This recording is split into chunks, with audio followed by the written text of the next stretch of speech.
Well, hello, my soul friends. It's Victoria, the soul nurturer. How are you doing today? I'm feeling amazing today, and I think for me, this is why I track the celestial movements. The sun is in Leo today, my moon's in Leo, and also Mercury's in Leo. So I feel this call to, I feel more playful, more joyful, like a light has come back on, and I wonder how you're feeling. Um, anyway, so I wanted to bring a video to you today from my joy, which is another Leo attribute associated with Leo's joy.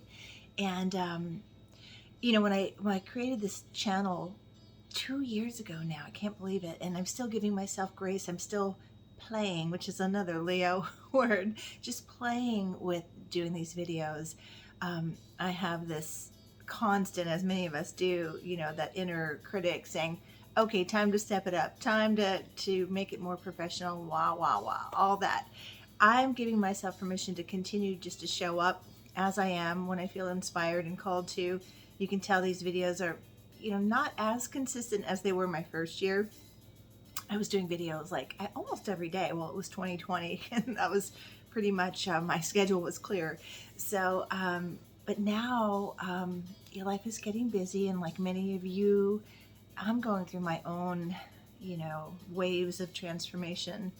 No one is immune. We're all going through something. We're being pressurized somewhere. If you watch my full moon videos, I talk about that a lot.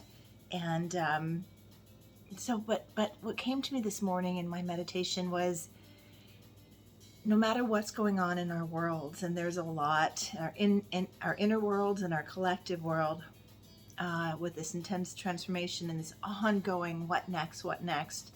I know that I talked about last video that maybe we feel like we're bracing a lot, Well, think about it. We're kind of on a roller coaster. It's another way to think of it, another metaphor.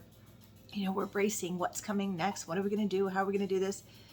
While we're trying to do our lives, there's a lot of external pressure, a lot of shifting and changing. And, quite honestly, it's going to be this way for a while. And so, buckle in. But just like a roller coaster, sometimes we just put our hands up, and I invite you to often put your hands up. I was just talking with a client yesterday about the importance of surrendering.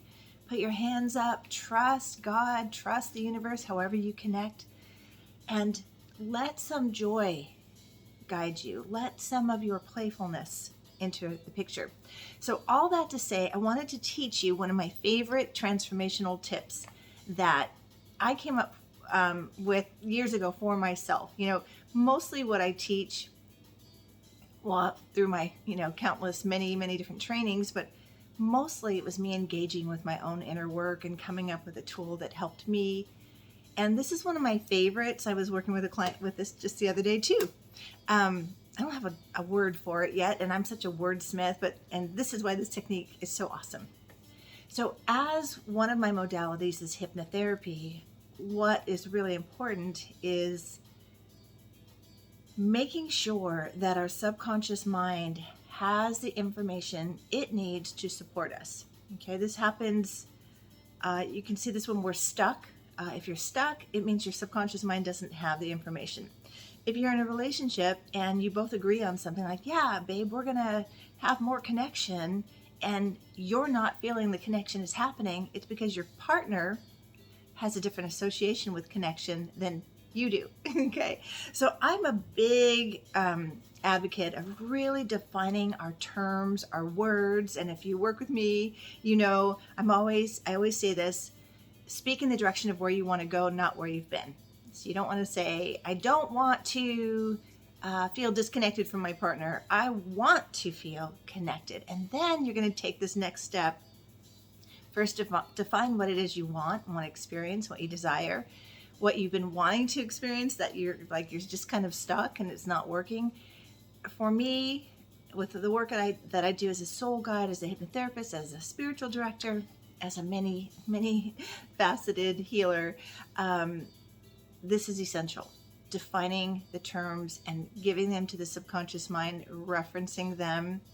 in a way, expanding them. That's what we're going to do. We're going to expand our terms so that the subconscious mind, I always personify the subconscious mind, it goes, oh, okay, I get it. Now I know how to help you. I just didn't know. You had this one word, and I had all these associations to your past, and they weren't happy words and weren't happy associations. So I prevented you from doing that. Okay. It's a really simplified, playful explanation. I have my music on in the back because I'm feeling really spirited today, and I hope that you are too. But let me know how you are feeling. How are you doing? We're all individuals, but we share this collective celestial, the universal transits. We all get affected by it's like our the emotional climate weather that we share. So I'm curious, and I do want to invite you, and don't want to diminish if you are struggling, if you're grieving, even with grief. I like to say that even with grief, both our sadness and our joy can occupy our heart at the same time. And especially with grief, and a lot of us are grieving. Grief is, as I say a lot, life as we have known it, no longer the same, right? So you may even be in a grief response and you don't know. You may be feeling angry, sad, more tired, stuck and depressed. So invite some joy, some play into your heart, and let it hold you. Let it be your respite. Let it be a time to, put pause on the things you're struggling with and say, I need to fill up. So I'm getting all kinds of information about what to do with that. Like put on a song like Happy. Just give yourself 2 minutes, 3 minutes. Put on a song that brings you joy and dance to it for a few minutes. And then you'll have more energy to be with what you need to be with, okay? All right, so here's my technique. Again, it's a way to empower words, especially with words that are like in our shadow. I was working with a client the other day with a word that many women struggle with. When we're talking about self-care, they will say, oh gosh, I do my best with self-care, but I always feel so, what do we say? I always feel so, starts with an S, selfish. And every time I hear that word, I just go, oh, okay, let's change that, huh?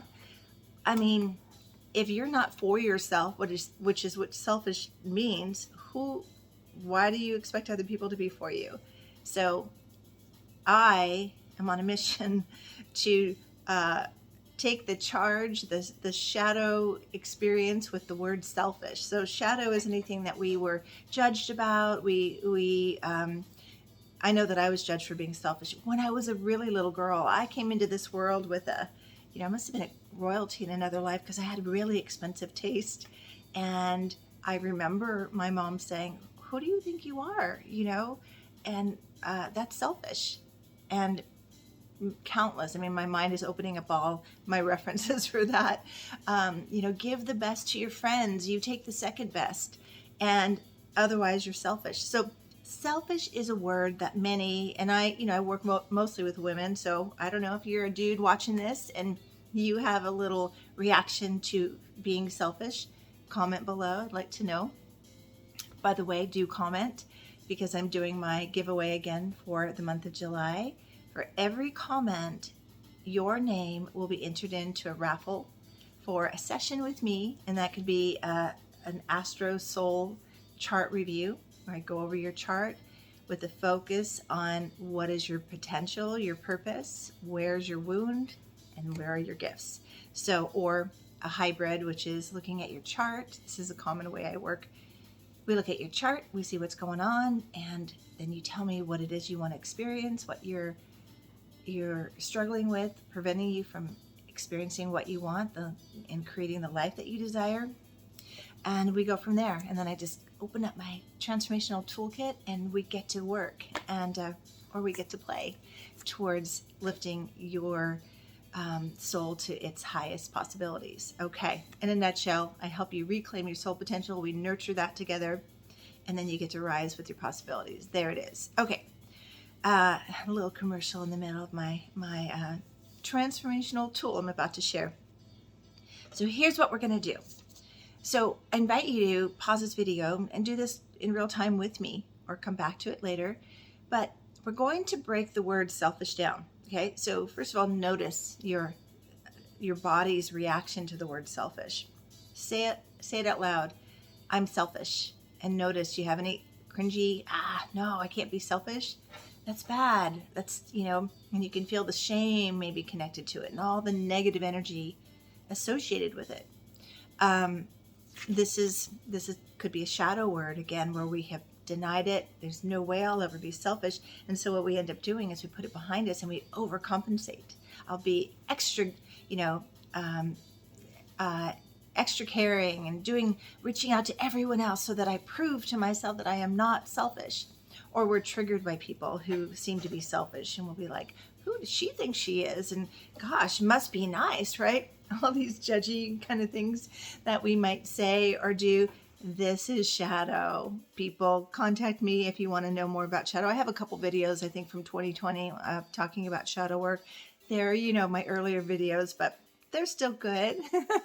Remember, I'm practicing and playing. And by the way, I am going to redo my videos I do have a goal, and I think in the new year, in January, to repackage what I'm doing here a little bit, maybe get a little bit more professional, maybe even hire an assistant to help me do these.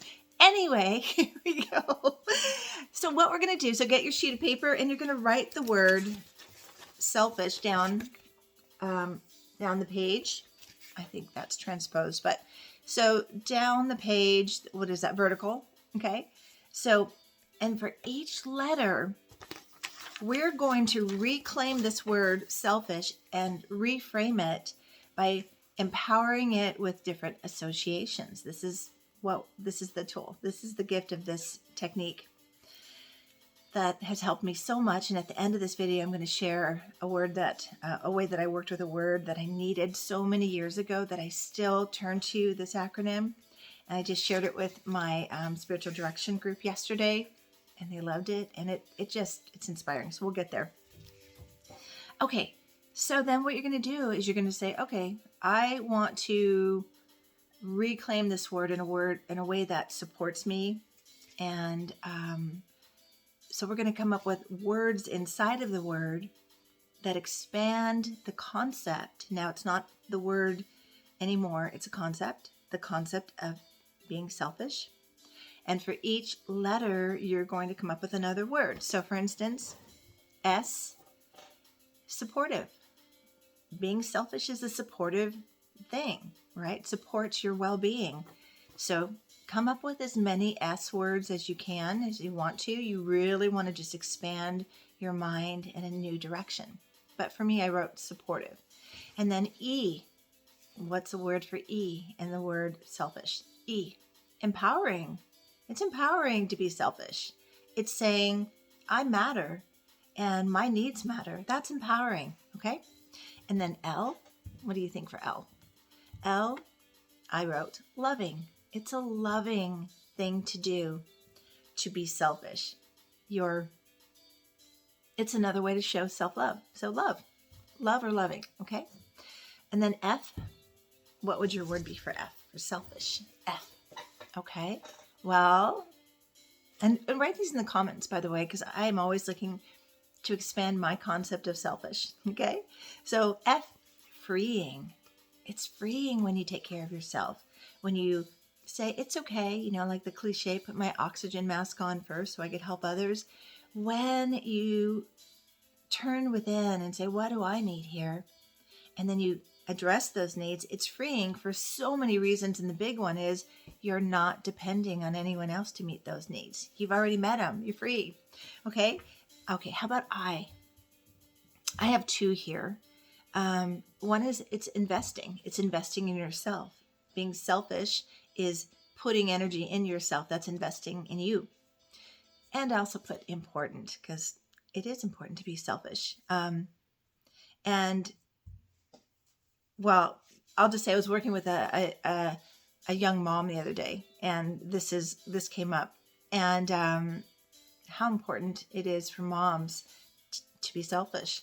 And it seems like a kind of a, I almost want to say oxymoron. It's not even possible, but it's essential for moms to be able to claim some of their time for themselves.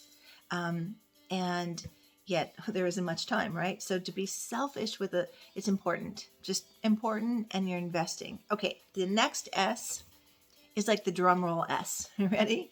I kind of think I've already said it. But the S for selfish, the second S it's self-care. Being selfish is self-care. Okay? You getting what we're doing here? We're like taking that old negative association and saying, I don't want to believe that anymore. I'm going to create my own reference, my own internal definition and association, so that the word serves me and doesn't hurt me or hold me back or keep me stuck. And the last letter in selfish is H. What do you have for H? I need to take a sip of water. I am doing this video in between sessions, so trying to get it out there this week, because I have a play date with some friends later, and I won't have any time over the weekend, so wanted to do it now. So H, anybody? Healing. It is healing to be selfish. What does that feel like in your body? It's going to take some adjustment. It's not something like you just switch automatically and say, oh yeah, I'm good with it. But I tell you, this technique works. Now, if someone were to call you selfish, you could say, yeah, I am selfish. I'm supportive. I'm supporting myself. I'm empowered. I'm loving myself. I'm freeing myself. I know that I'm important. I'm investing in myself. I love self-care, and I'm healing, right? Do you feel that? Isn't that cool? Okay. So, that's my little technique. If you have a suggestion for a name for this technique, I would love it. I've been teaching this for 20 years because I've been doing this technique. I remember when I worked at the Grammys playing with words to empower myself. So, that was like 25, 30 years ago, maybe. I don't even know. A long time ago. Holy crap. I wish, just like we're choosing to play, we could choose to pause time a little bit. And I would love that. Anyway, so I want to make sure I touched on what it does. We're reassociating words to empower them, to have a reference in the subconscious mind to support us. And I also wanted to say, I always forget when I wear earrings by my friend Monica. She makes the greatest earrings. I always want to give her a shout out because she does such great work. I love her earrings. And you can find her on Instagram. Her business is Healing Creations PNW for Pacific Northwest.com is her website. There you go, Monica. And thank you for, I love my earrings. And lastly, I want to share with you my most sacred reframe of a word. Even though this is a positive word and had a lot of positive associations, it also works where, say, you need to flex a spiritual muscle like this one, which is trust. And again, sometimes when I'm working with clients and I'll say, it sounds like you need some trust, and they'll be completely frozen, like, yeah, but I don't know what that is. And I will say, well, what might it look like? I don't know. So then we need to get busy to expand from I don't know to I'm willing to know to now I do have a reference that will hold me in practicing and flexing the muscle that you're trying to cultivate. So in this case, we all need a lot of this, right? Trust. So I came up with this acronym forever ago, and it has served me so well. And it's such a calming reframe. So here it is, my acronym for trust. And I wish this for all of you as we go through this collective, continual, transformational unfolding to trust. And I share this with you. Trust is to rest under sacred timing. Just take that in. How does that feel? To just, take a breath. I'm just going to rest and trust. I'm going to trust. Actually, to rest. To trust, to rest under, which means you're surrendering to the higher unfolding. Sacred, you're connected to the divine, however you do that.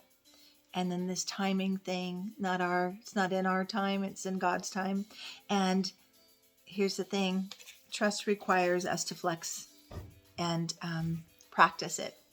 And when we start to get into doubt, to come back, to surrender, to trust. This is if I could give you any practice, that is the most important practice during these times. Surrender and trust. Surrender and trust. And then vision for higher possibilities. Okay, well, I hope you liked my little technique. Tell me your thoughts, your takeaways. Put some words underneath there that maybe you need to work with your own reframe by making an acronym out of it, expanding the word with words that are juicy and aliven that word for you, so that when you think about it, you go, yeah, I love being selfish. Anyway, from my soul to yours, I hope this was helpful. Subscribe to my channel if you haven't. Stay connected with me. I know that I'm not as consistent as I used to be. This is a long-term plan for me. In some ways, I'm just getting started. I'm still practicing and playing. So, when you subscribe and you click the bell, you'll get notified when I have a video. I'm always open for suggestions for topics. I do have a topic I'm working on, which is essential to my practice and how I work with people, and that is the wounded healer. And more on that coming soon. But any suggestions, put them in the comments, or you can email me at thesoulnurturer@gmail.com. Is that right? Yeah, thesoulnurturer at gmail.com. All right. Go get your giggle on, find some joy, bring some joy, and enjoy your day. Much love to you. See you next time.